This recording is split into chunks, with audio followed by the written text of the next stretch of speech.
சிவாய நம. திருச்சிற்றம்பலம். அக்டோபர் மாத ராசி பலன்கள். அன்பு நேயர்களே, அக்டோபர் மாதம், இந்த அக்டோபர் மாதத்தை பொறுத்தவரையிலும் ஃபஸ்ட்டு கிரக அமைப்புகள் என்ன சொல்லுதுன்னு பார்த்துக்கலாம். இது நாள் வரையில் காலபுருஷனுக்கு 6வது வீடாக இருக்கக்கூடிய கன்னி ராசியில் செவ்வாய் பகவான் இருந்து வந்தார். பொதுவாகவே கன்னி ராசியில் செவ்வாய் தங்கக்கூடாது. அப்படி கனியில் செவ்வாய் இருந்ததுனாக்கா கடலும் வற்றி போகும், ரொம்ப ட்ரை ஆகிடும். ஏன்னா அது செவ்வாய் இயற்கையாகவே ஒரு நெருப்பு இல்லையா, ஒரு ஃபயர். வீடு ஆகட்டும், கிரகம் ஆகட்டும், எல்லாமே ஒரு நெருப்பு இது. ஆனால் புதன் அப்படி கிடையாது, நிலராசி. அப்போ பார்க்கும்போது நிலத்தில் நெருப்பு படும்போது பூமி வீணாக போயிடும், ட்ரை ஆகிடும். நிலத்தில் படும்போது தண்ணி இழுத்துக்கும். அப்போ அதை போல் இத்தனை நாட்களாக கன்னி ராசியில் செவ்வாய் தங்கினதுனால உலகம் முழுவதுமே கூட, உலக நாடுகள் எல்லா இடத்துலையுமே கூட பொருளாதார சிக்கல்கள். இது உங்களுக்கு எனக்குலாம் ஒன்றும் கிடையாது, எல்லாருக்குமே எப்போவுமே இது இந்த கிரகம் இந்த இடத்துல உக்காந்ததுன்னா நிச்சயமாக அது அந்த வேலையை செய்யும். அப்போது கன்னி ராசியில் செவ்வாய் தங்கின காரணத்தினாலே நீங்கள் எவ்வளோ பெரிய கோடீஸ்வரனாக இருந்தாலும் சரி தான், நீங்கள் எவ்வளோ பெரிய பிக்ஷாட்டாக இருந்தாலும், அல்லது நீங்கள் எவ்வளோ பெரிய டிரான்சாக்ஷன் செய்யக்கூடியவர்கள், திறமை மிக்கவர்கள், நல்ல கம்பெனி வச்சு நடத்தக்கூடியவங்க, ஃபேக்ட்ரி ரன் பண்ணக்கூடியவங்க, அல்லது ரொட்டீனாக பிஸ்னஸ் பண்ணக்கூடியவங்க, கொடுக்கல் வாங்கல் டிரான்சாக்ஷன் செய்யக்கூடியவங்க, அப்போ நீங்கள் யாராக இருந்தாலும், எவ்வளவு திறமசாலியாக இருந்தாலும், எவ்வளோ புத்திசாலித்தனமாக இருந்தாலும், கடைசி ஒரு 2 மாதம், இந்த ஆகஸ்ட்டு செப்டம்பர், இந்த 2 மாதம் நிச்சயமாக படுத்தி தான் எடுத்துருக்கோம். ஜூலை மாதமே அது ஸ்டார்ட் ஆகிட்ருக்கும். இந்த வாட்டி செவ்வாய் ஒரு 1 நாள் தங்கிட்டார் கன்னியில். அப்போது இந்த அக்டோபர் மாதத்திலிருந்து செவ்வாய் பகவான் துலாம் ராசிக்கு வந்துடுறார். அப்போ உலகம் முழுவதும் வாழக்கூடிய நண்பு பக்தர்களே, இந்த அக்டோபர் மாதத்திலிருந்து ஃபண்டு ஃப்ளோ அதிகரிக்கும். உங்களுக்கு இருக்கக்கூடிய பண பற்றாக்குறை விலகும். அந்த ஃபண்டு ஃப்ளோ சம்மந்தப்பட்டது, அந்த ஃபண்டு டிமாண்டு சம்மந்தப்பட்டது, எனக்கு கையில் ரொட்டேஷனே இல்லை சாமி, நல்லா இப்போ நின்று போயிடுச்சு, அல்லது வேறு நம்ம கேட்ட இடத்துல எனக்கு கிடைக்கல, லோனுக்கு அப்ளை பண்ணேன், நெருங்கி வந்துடுச்சு, கடைசியில் கேன்சல் ஆகிடுது. இந்த மாதிரி இந்த ஃபண்டு ரிலேட்டடாக, பொருளாதாரம் நிலை சம்மந்தப்பட்டதாக உங்களுக்கு ஏதேனும் சிக்கல்கள் இருக்குமே ஆனால் அவையெல்லாம் சரியாகக்கூடிய மாதம். இன்னும் கூட உங்களை நல்லா ஒரு ஷேப்பாக ஒரு டெவலப் பண்ணி கொண்டு வரலாம். பட் அதுக்கெல்லாம் உங்கள் பர்த்து சார்ட் ரொம்ப முக்கியம். உங்கள் பர்த்து சார்ட் கையில் இருந்ததுன்னா ரொம்ப ஈஸியாக உங்களை என்ன கஷ்டங்கள் இருக்குதுன்னு பார்த்துட்டு அழகாக உங்களை முன்னுக்கு கொண்டு வந்துடலாம். அதுக்கு உரிய பரிகாரங்கள், வழிபாடுகள் செய்வீர்கள் ஆனால் முன்னுக்கு வந்துடலாம். ஸோ இந்த அக்டோபர் மாதம் செவ்வாயுடைய இடமாற்றம் உள்ளது. அதே போல் சுக்கிர பகவான், சுக்கிரனும் சிம்மத்தில் தங்குகிறார். ஸோ சூரியன் நீச்சம் பெறக்கூடிய லாஸ்ட்டு ஒரு 15 நாட்கள் சூரியன் நீச்சம் அடையக்கூடிய காலம். அப்போ இந்த கிரக அமைப்புகளை வைத்துக்கொண்டு இந்த அக்டோபர் மாதத்தில் நிச்சயமாக சிம்மத்தில் சுக்கிரன் இருக்கிறாரு அப்படின்னு சொன்னாக்கா, மெயினாக கப்புள்ஸ், தம்பதிகளாக இருக்கக்கூடியவர்கள், ஏற்கனவே இந்த செவ்வாய் இப்படி இருக்கும்போதேவும் அங்கே சூரியன் கேது தொடர்பு வந்திருக்கும்.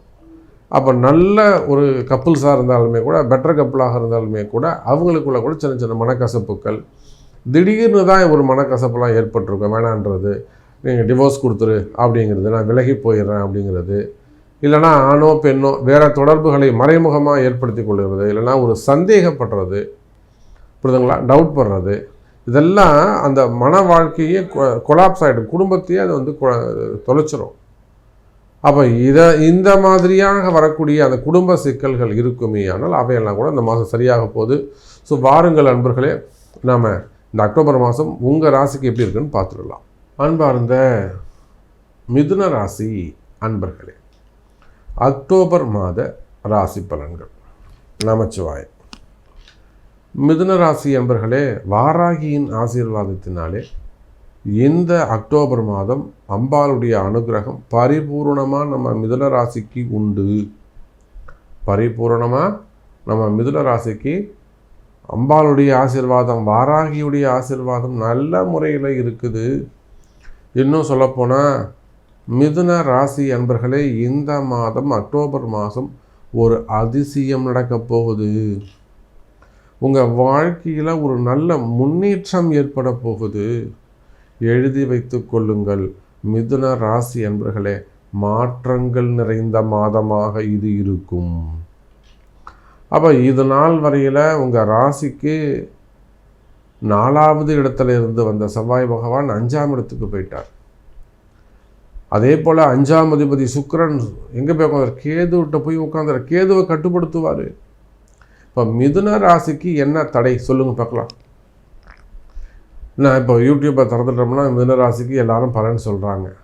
அப்படி இருப்பீங்க, இப்படி மாத்திரை சாப்பிடுங்க, ஆஸ்பத்திரிக்கு போங்க, டேப்லெட் போடுங்க, இதெல்லாம் கூட ராசி பலன்லாம் சொல்கிறாங்க. அதுவா ராசி பலன்?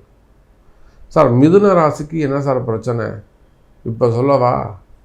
நீங்கள் சின்ன குழந்தையாக இருந்தாலும், மாணவ செல்வங்கள், இப்போ 10th படிக்கக்கூடிய பிள்ளைகளாக இருந்தாலும், +2 படிக்கக்கூடிய பிள்ளைகள், காலேஜ் போகக்கூடிய, உயர்கல்வி, வெளிநாட்டில் படிக்கக்கூடியவர்கள், அதே போல் மிடில் ஏஜ், வயோதிக பருவம் வரை, சின்ன குழந்தையிலேருந்து வயோதிக பருவம் வரையிலும் நீங்கள் யாராக இருந்தாலும், ஆணாக இருக்கலாம், பெண்ணாக இருக்கலாம், மிதுன ராசின்னு சொல்லிட்டா எடுக்கிற காரியங்களில் தடை. இது உண்மையா இல்லையா? ஆமாம் சாமி, எஸ் அப்படின்னா நீங்கள் கமெண்ட் பாக்ஸில் போடுங்க. இவ்வளோதான். மிதுன ராசியாக இருப்பார்களே, பையன் நல்லா படிச்சுட்டு போவோம், பொண்ணு நல்லா படிச்சுட்டு போவோம். எனக்கு தெரிஞ்ச நீட்டில் 1/2 மார்க்கில் போனவங்களாம் இருக்காங்க. கவர்மெண்ட் ஜாப்புக்கும் இதில் பாஸ் பண்ணிவிடுவாங்க, இன்டர்வியூ பாஸ் பண்ணிவிடுவாங்க. அதுக்கப்புறம் அவங்களுக்கு அடுத்த ஸ்டெப் 3வது ரவுண்டில் போக மாட்டாங்க. இதே போல் ப்ரைவேட் ஜாப் 2 ஸ்டெப்பு 3 ஸ்டெப்பு போயிடுவாங்க. ஃபைனல் ஸ்டெப் ஹோல்டு பண்ணி வைப்பாங்க. அதே போல் தான் வியாபாரம், பிஸ்னஸ் எல்லாமே நடந்துடும். பணம் வரத்துக்கு லேட் ஆகும், இல்லைனா பைசா வந்துடும், ஆர்டர் வந்துடும், இவங்க எடுத்து அனுப்புறதுக்கு டிலே ஆகும், இல்லைனா அது ரிமார்க்கு வரும், இல்லைனா அது ரிஜெக்ஷன் வரும். புரியுதா? அப்போது இதெல்லாம் ஏன் நடக்குது? மிதுன ராசிக்கு மட்டும் ஏன் நடக்குது? யோசிங்க. அப்போ நீங்கள் யூடியூப்பை திறந்தோம்னா ராசி பலன் சொல்கிறவங்களாம் என்ன சொல்லிக்கிட்டு இருக்காங்க? ஏன் இதை கண்டுபிடிக்கலை? இதெல்லாம் கண்டுபிடிச்சி சொல்ல வேண்டியது தானே. அப்போ மிதுன ராசி என்பர்களே, உங்களுடைய பிரச்சனை என்னன்னு கேட்டாக்கா, காரிய தடைகள். இந்த காரிய தடை ஏன் வந்தது? காரணம் சொல்லணும். சார் 3ஆம் இடத்தில் இருக்கக்கூடிய கேது பகவான் 3-11ஆக மிதுனத்தை பார்க்கிறார். அதே சமயத்தில் ராகுவும் பார்க்குறாங்க. அப்போ பெரிய பெரிய பொருளாதார இழப்புகள்.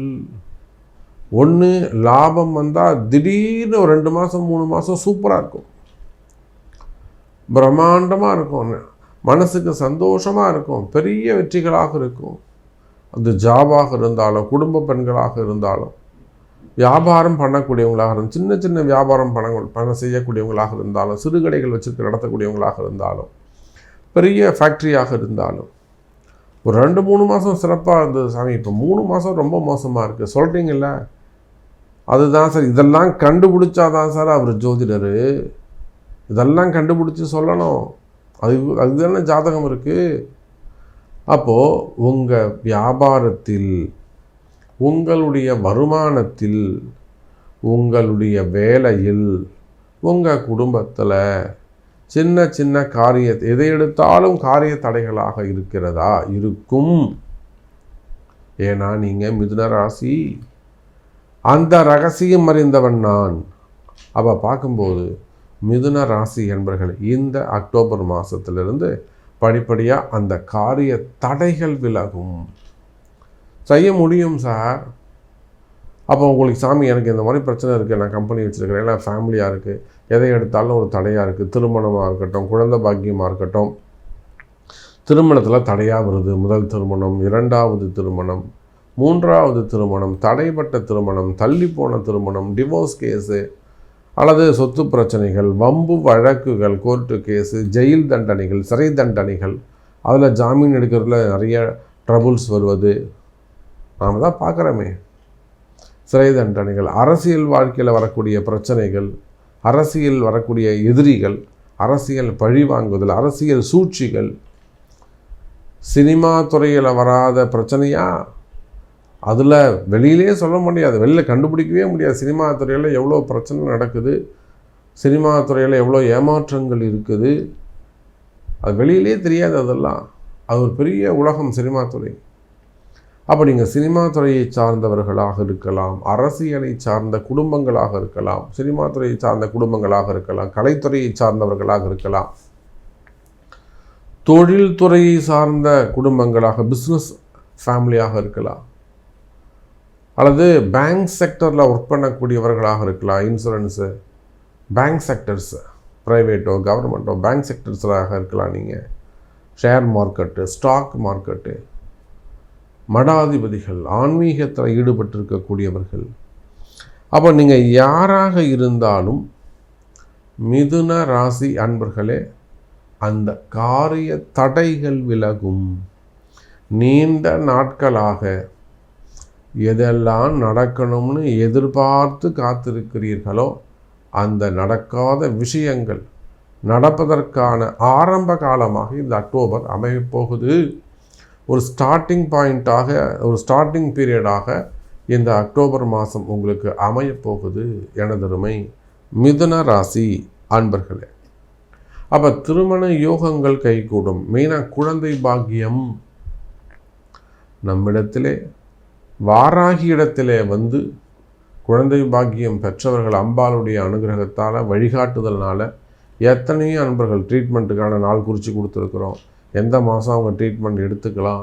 ஃபஸ்ட்டு முறை எடுத்து ஃபெயிலியர் ஆனவங்க, அப்புறம் அவங்க இன்னும் 2 இது எடுத்து செட்டு எடுத்து வச்சுருக்காங்க சாமின்வாங்க. அப்படியே இருக்கட்டும்மா, நான் சொன்ன கோவிலெலாம் போயிட்டு வாங்க, இந்த ஹோமத்தை பண்ணுங்கள், அதுக்கப்புறம் நான் செட் பண்ணுவோம் அப்படின்னு நாள் குறித்து கொடுத்து சக்ஸஸ் ஆனவங்கள ட்வின்ஸ் பேபிலாம் இருக்காங்க நம்மக்கிட்ட. நீங்கள் ட்ரீட்மெண்ட்டே எடுத்தாலும் அதுக்கும் என்ன வேணுங்க? அனுகிரகம் வேண்டும், அம்பாளுடைய தெய்வ அனுகூலம் வேண்டும். இங்கே சார் 4 லட்ச ரூபா கொடுத்தா குழந்தை வந்துடுமான்னு புரியுதுங்களா? ஆகையினால குழந்தை பாக்கியங்கள் அதுக்கு என்ன பண்ணணுங்க? ஆண் பெண் இருவருடைய, கணவன் மனைவி இருவருடைய ஜாதகமும் முக்கியம். அப்போ ஒரு 4 லட்ச ரூபா 3 லட்ச ரூபா செலவு பண்ணுறீங்க, அதுக்கு முன்னாடி ஒரு சாதாரணமாக ஒரு 2000 ரூபா செலவு பண்ணி ஜாதகம் பாருங்கள், கோவிலுக்கு போயிட்டு வாங்க, பரிகாரம் செய்யுங்க, வழிபாடு செய்யுங்க. அப்போ தான் இந்த 2.5 லட்ச ரூபா உங்களுக்கு வீண் போகாமல் காப்பாற்ற முடியும். நீங்கள் நினச்ச காரியத்தையும் ஜெயிக்க முடியும். அப்போ இதுக்குன்னு இல்லைங்க, எந்த ஒரு விஷயம், ஒரு பிஸ்னஸ் ஸ்டார்ட் பண்ணுறீங்க, ஒரு பணம் காசு கொடுக்க போகிறீங்க, ஒரு முகூர்த்த நாள் குறிக்க போகிறீங்க. அப்போ அந்த அக்டோபர் மாதம் மிதுன ராசிக்கு தடைகள் விலகக்கூடிய மாதம். ஸோ நிறைய விஷயங்கள் நம்ம பேசிகிட்டே போகலாம். இந்த மாதத்தை பொறுத்தவரையில் தடைகள் விலகக்கூடிய மாதமாக அமைகிறது மிதுன ராசி அன்பர்களே. உலகம் முழுவதும் வாழக்கூடிய என் அன்பு பக்தர்களே, ஸோ உங்களுடைய எந்த ஒரு ஸ்பெசிஃபிக் கொஸ்டின்ஸுக்கு நம்ம பார்த்துருக்கக்கூடிய இந்த ராசி பலன்கள் அனைத்தும் பொதுவான பலன்களே, புரியுதுங்களா? உங்களுக்கு உங்களுடைய கேள்வி என்ன, உங்களுக்கு இது பொருந்துமா, எனக்கு இது நடக்குமா சாமி அப்படின்னு நீங்கள் கேட்பீர்களே, ஆனால் அதுக்கு கண்டிப்பாக உங்கள் பிறப்பு ஜாதகத்தை கொண்டு தான் நம்ம பதில் சொல்ல முடியும். நீங்கள் உலகத்தில் எந்த மூலையில் இருந்தாலும் சரி, எந்த நாட்டில் இருந்தாலும், எந்த கண்ட்ரியில் இருந்தாலும் சரி தான், நிச்சயமாக உங்கள் பிறப்பு ஜாதகத்தை கொண்டு ஒரு சரியான தீர்வுகளை காண முடியும். குறிப்பாக பரிகாரங்கள், எல்லா விதமான பரிகாரங்கள், பரிகார ஹோமங்கள், ஆலய பரிகாரங்கள், நீங்கள் எந்த கண்ட்ரியில் இருந்தாலும் உட்காந்த இடத்துலேருந்து உங்களுக்கு சிறப்பான முறையில் அந்த பரிகாரங்களை செஞ்சு கொடுக்க முடியும். ஆலயத்தில் அர்ச்சனையாக இருக்கலாம், சகஸ்ரநாம அர்ச்சனையாக இருக்கலாம், அபிஷேகமாக இருக்கலாம், அல்லது ஹோமங்களாக இருக்கலாம். எதுவாக இருந்தாலும் சிறப்பான முறையில் பரிகார ஹோமங்கள், அதே போல் வீடு கிரகப்பிரவேசம், திருமணங்கள், மெயினாக முகூர்த்த நாள் குறிப்பது அது ரொம்ப முக்கியம். திருமண பொருத்தம் பார்ப்பது, வெறும் எல்லாருமே எந்த தசவித பொருத்தம் 10க்கு எத்தனை பொருத்தம் இருக்குது, 10க்கு எத்தனை பொருத்தம் இருக்குது, இதுதான் எல்லாரும் கேட்குறாங்க. தயவு செய்து இந்த திருமண பொருத்தத்தை பொறுத்த வரையில் தசவித பொருத்தங்களை தவிர்த்து ஜாதக பொருத்தம் மிக மிக அவசியம். அதனால் அந்த ஜாதக பொருத்தம் பார்ப்பது, சிறப்பான முறையில் கைராசியான முறையில் திருமணங்களை செஞ்சு வைக்கிறது. இங்கேருந்து நம்மளை வந்து டர்க்கி வரலும் கொண்டு போயிருந்து ஒரு கல்யாணம் செஞ்சு வச்சுட்டு வந்தோம். அப்போ பாருங்கள் எப்படி ஒரு அம்பாவில் வந்து ஒரு கைராசி, நீங்கள் தான் சாமி வரணும் அப்படின்னு சொல்லிட்டு. அதே போல் 60ஆம் கல்யாணம், 70ஆம் கல்யாணம், 80வது கல்யாணங்கள், சதாபிஷேகங்கள், கும்பாபிஷேகங்கள், ஆலய பூஜைகள் எல்லாமே சிறப்பான முறையில் உங்களுக்கு செஞ்சு கொடுக்க முடியும். வீட்டு விசேஷங்கள் அனைத்தும், திருமணங்கள், நிச்சயதார்த்தங்கள், ஹோமம், புண்ணியாக வாச்சனம் அனைத்துமே உங்களுக்கு சிறப்பான முறை செய்து தரப்படும். மெயினாக முகூர்த்த நாள் குறிப்பது ரொம்ப ரொம்ப முக்கியம். ஸோ உங்களுடைய தேவைகள் எதுவாக இருந்தாலும் கீழே தெரியக்கூடிய நம்பருக்கு கால் பண்ணுங்கள். நல்லதே நடக்கட்டும். ஜெய் வராகி, ஜெய் ஜெய் வராகி.